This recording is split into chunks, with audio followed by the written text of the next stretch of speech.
When you set the agenda for entrepreneurship of your senior management, that means you have already laid out the risk-reward ratios you're willing to bear.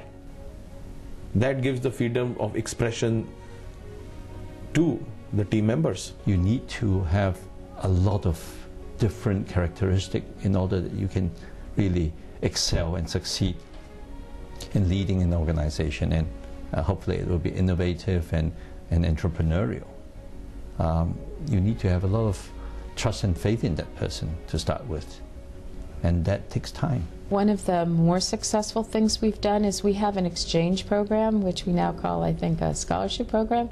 But we take rising stars in the company and we allow them to work in another office for 3 weeks, and so they bring the best of what they know and they come back totally inspired and infused by what they've learned. You can only create an environment whereby you're encouraging people to take a bit of risk, to believe in themselves, and to be willing to innovate and take the chances. I personally, 3 times a year, have a what I call President's Council, and I bring together rising stars by region in the company, and we spend half a day with them telling me what they would do if they were running the company.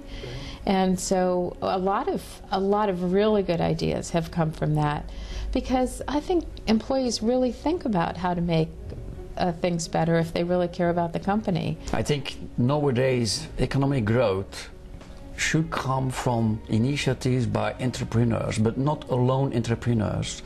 It should be done in coexistence, in cooperation with governments as well as universities and high schools. I think it's quite important, as the change in the world is so fast at the moment, that it is difficult for one party to do the job alone. I also believe a lot in entrepreneurship, and I think that big companies could do some things to foster internal entrepreneurship. I think there needs to be channels for entrepreneurs to grow.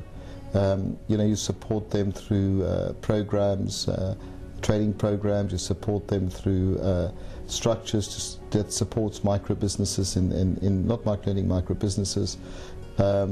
I think they need to be recognized for what they're doing, and to be recognized for the direct, indirect job creation as well. And I think those are the support mechanisms, and that's what the world needs. It needs that kind of innovation.